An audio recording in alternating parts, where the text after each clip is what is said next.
Lads, strap yourselves in, this transfer window's heating up faster than a Derby Day kickoff. Word is, Sunderland are chasing a top-class shot stopper who's been bossing the Championship. But hang on, it's not as simple as just signing him and calling it a day. With Patterson already wearing that number 1 shirt like he was born in it, is this a smart bit of cover or just stirring up drama? Trust me, you need to hear this one. Smash that like, hit subscribe, and let's talk transfers like only true Mackems can. Let's wind the clock back a bit. Wembley, playoff final, absolute scenes. That late winner against Sheffield United? Unforgettable. But while we were jumping in the stands, someone else was quietly stealing the show. Michael Cooper. His team may have lost, but the lad put on a masterclass. Quick reflexes, ice cold under pressure, bossing his box, he looked Prem ready, plain and simple. And now, Premier League clubs are circling. Fast forward to now, Sunderland have reportedly chucked their hat in the ring for Cooper. But hold up. Are we really saying that Anthony Patterson, the lad who's come through the ranks with us from League One to the Premier League, isn't enough? Is this smart planning? Or are we risking ripping the shirt right off our own academy hero's back?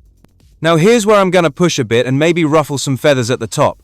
If we want to compete in the Premier League this season, and let's not kid ourselves, survival's got to be the goal, then squad depth matters. Big time. Patterson's been immense, no doubt. But what if he picks up a knock, or has a dip in form early doors? We need a plan B. And Michael Cooper? He's no mug. He's proven himself in the Championship, and he'd bring genuine competition for the gloves. But, and it's a big one, what kind of message does this send to Patterson? Does it rattle his confidence? Create tension in the dressing room? These are the questions Regis Lebri's got to answer before any checks get signed. Because this game's not just about stats, it's about trust, belief, and keeping the squad tight. Now, let's talk brass. £8 million for a keeper? Sounds steep for a newly promoted club, doesn't it? But let's look again. Cooper's 25. He's shown he can handle pressure. And most of all, he's hungry. Isn't that exactly what we need? Lads with fire in their belly and something to prove on the biggest stage in English football. Problem is, Leeds and Everton are sniffing round 2. Can we really outbid them? Or will Chris Wilder dig his heels in and demand more, knowing full well Cooper's worth every penny in a promotion push? Here's where I land.